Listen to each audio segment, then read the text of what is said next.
Well, for the most part, there's been a lot of public attention at this point, particularly in the news media, about the possibility of either municipal default or outright municipal bankruptcy.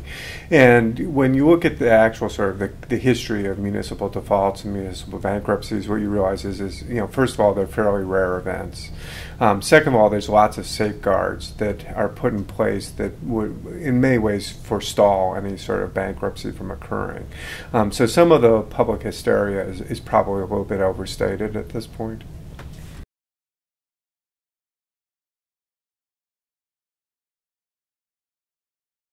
Some of it is correct. I mean, in the sense of, local governments are under a lot of pressure. This particular recession, of course, was heavily concentrated in real estate. So property taxes, which are the principal tax base for local governments, are clearly under a lot of pressure.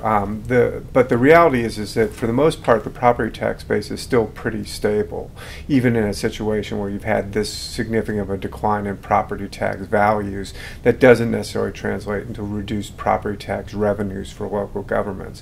So they actually have more resources than they think they do, and probably more resources than the public thinks they do. The other thing is again, there have been these legal protections that have been put in place, which make it very difficult to actually get to a bankruptcy procedure for most municipalities. And the penalty for any municipality that actually goes into bankruptcy is pretty severe. So it's not something that you would go into just on a whim. Probably the final point in terms of the local governments is that it's not like a business bankruptcy. I mean, local governments are going to exist even after a bankruptcy. They can't go out of business.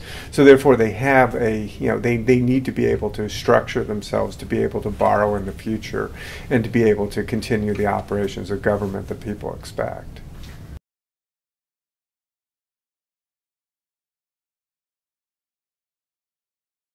Well, they've definitely been drifting up. I mean, that's been sort of a longer-term trend. Municipalities have been borrowing more aggressively.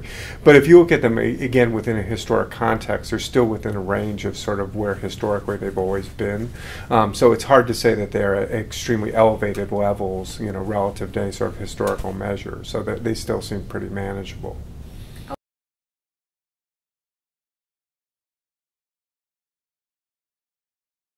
A great deal. I mean, for some communities, I mean, there obviously have been municipal bankruptcies, and in most cases, it's obviously a major hit to the credit rating of the particular municipality or community. It makes it very hard for them to borrow in the future.